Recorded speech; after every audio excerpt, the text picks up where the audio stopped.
मैं आपसे Robert Greene की बुक 48 लॉ ऑफ पावर से 15 ट्रिक्स शेयर करने वाला हूँ। ये बहुत ही पावरफुल बुक है जिसे पढ़कर आप अपने प्रतिद्वंदी को हरा कर शक्तिशाली बन सकते हैं। पर आगे बढ़ने से पहले अगर आप इस चैनल पर नए हैं तो चैनल को सब्सक्राइब कर लीजिए ताकि आने वाली सभी वीडियो से आप फायदा उठा सकें। तो बिना किसी देरी की करते हैं काम की बात। नंबर 1, लोगों को अपने ऊपर निर्भर रखना सीखें। जितना लोग आप पर निर्भर होते हैं आप उतने ही महत्वपूर्ण हो जाते हैं। शक्तिशाली बनने के लिए आपको लोगों को अपने ऊपर निर्भर रखना सीखना होगा।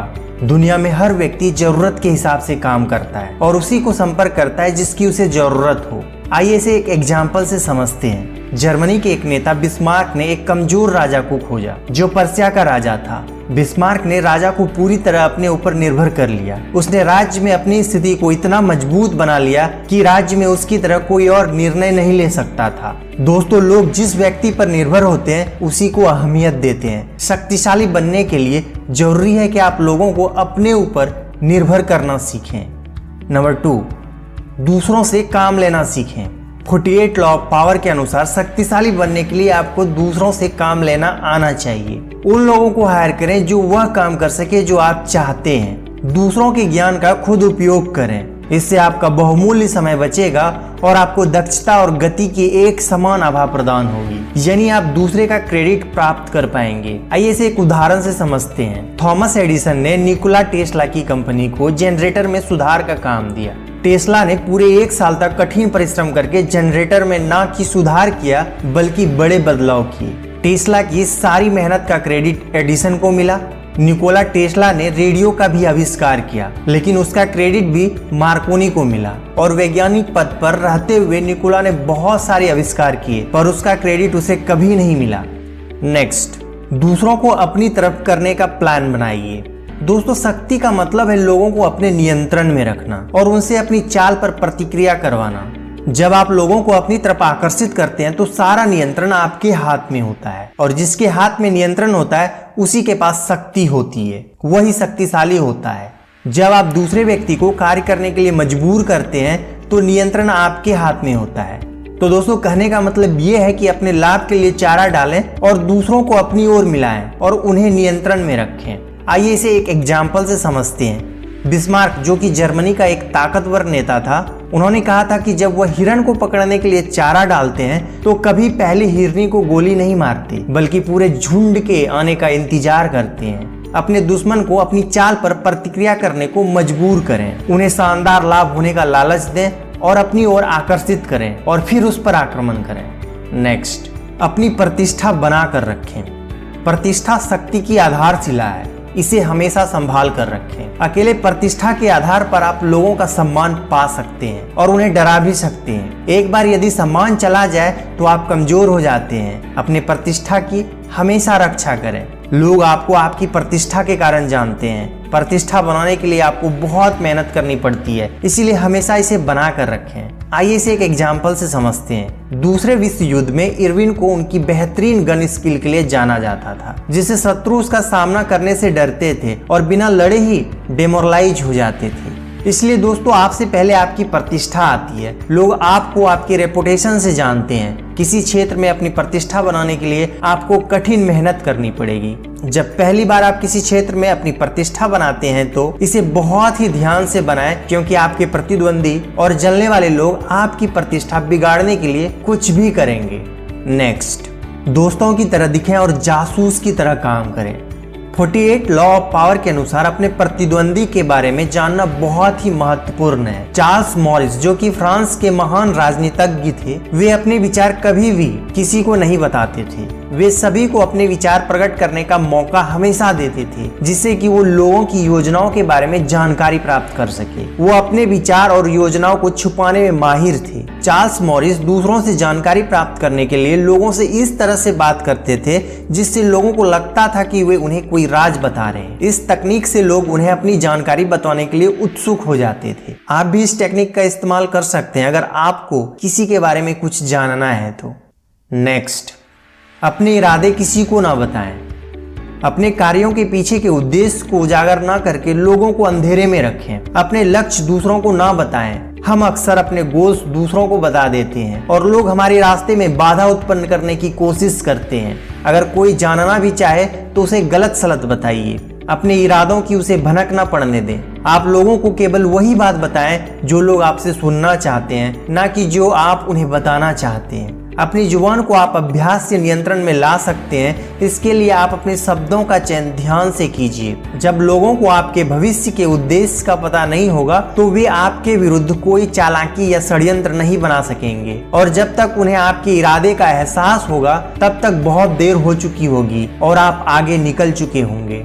नेक्स्ट, अपने दुश्मन को पूरी तरह से कुचल दो।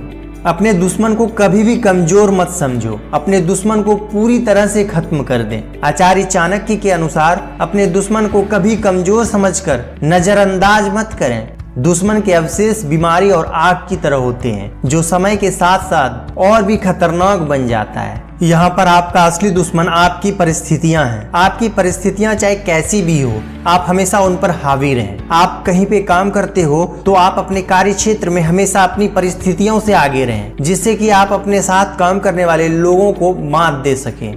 नेक्स्ट, गलत व्यक्ति को नाराज ना करें।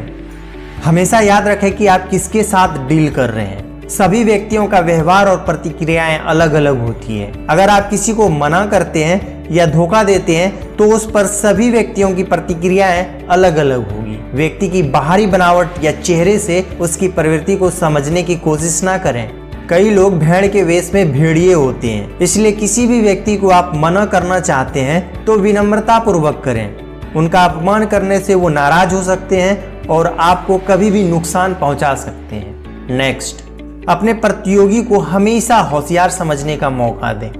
आप अपने प्रतियोगी के सामने अपने को मूर्ख महसूस कराएं। आप उसे महसूस कराएं कि वो आपसे ज्यादा होशियार है। जब एक बार आपके प्रतियोगी को यह विश्वास हो जाता है कि वो आपसे ज्यादा स्मार्ट है तो आप उसे आसानी से हरा सकते हैं। उसे हमेशा ये दिखाएं कि आप कुछ नहीं जानते। उनके सामने बेवकूफ बनकर रहने से लोग आपको अपने बारे में खुद बताएंगे और उन्हें आपकी शक्ति और उद्देश्य के बारे में पता नहीं चलेगा। जब आप लोगों को महसूस कराएंगे कि वो आपसे अधिक शक्तिशाली है तो इससे आप आसानी से उसके सुरक्षा कवच को तोड़ सकेंगे और आपको जरूरी जानकारी हासिल हो जाएगी।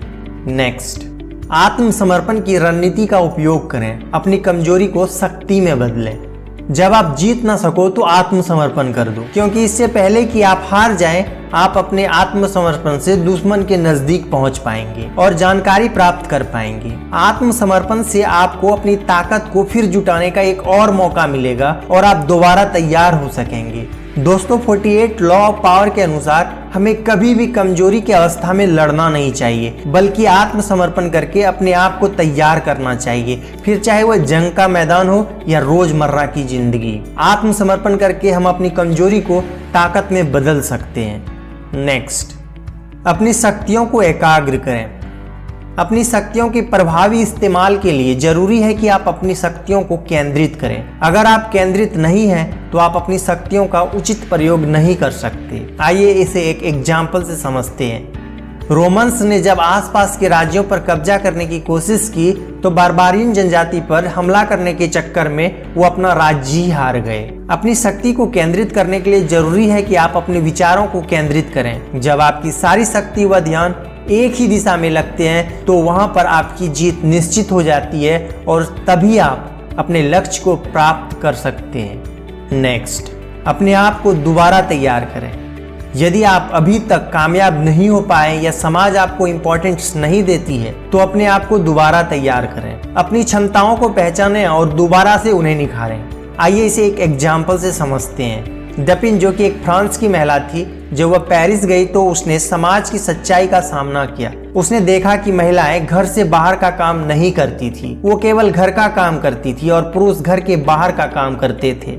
जब पेरिस में उसने अपना लेख एक एडिटर को दिया तो उस एडिटर ने महिला से कहा कि तुम घर का काम करो, लेखन और साहित्य तुम्हारे लिए नहीं है। इसके बाद डपिन ने लेखक बनने का फैसला किया और अपने पति और बच्चों को छोड़कर चली गई। उसने कड़ी मेहनत की और अपने आप को दोबारा तैयार किया और 1 साल बाद अपना उपन्यास जॉर्ज सैंड प्रकाशित किया। उसके बाद उस उपन्यास को उस एडिटर ने स्वीकार भी किया।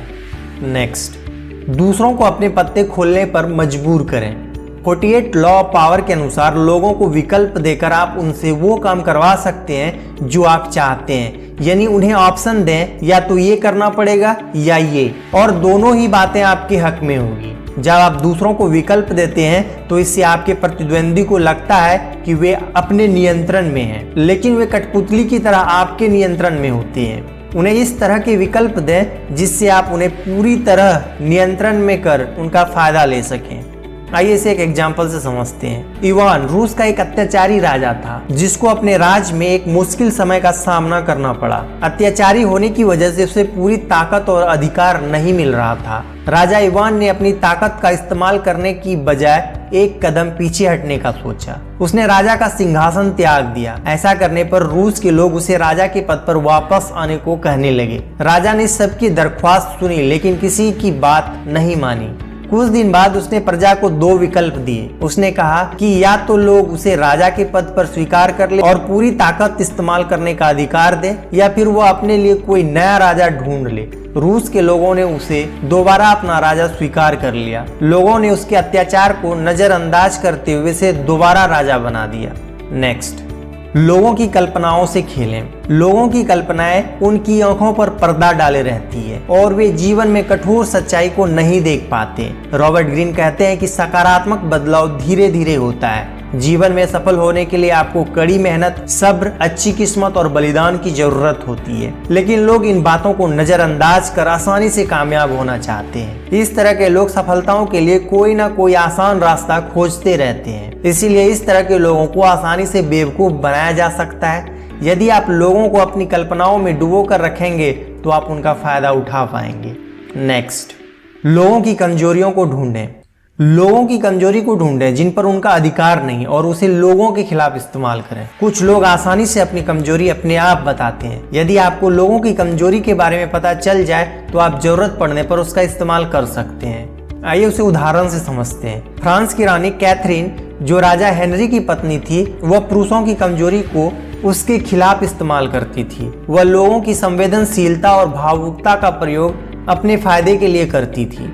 दूसरों की कमजोरी जानने के लिए आप लोगों से बात करें, उनके बारे में जानें, उन्हें क्या पसंद है, क्या नहीं और क्या करता है। उसकी कमजोरी को आप भविष्य में जरूरत पड़ने पर इस्तेमाल कर सकते हैं। दोस्तों, जब आप किसी की कमजोरियां ढूंढ लेते हैं तो आप उनका इस्तेमाल अपने फायदे के लिए कर सकते हैं।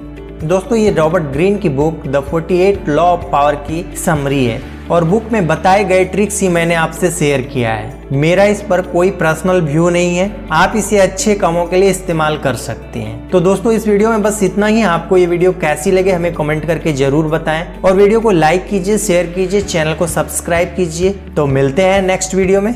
Thanks for watching.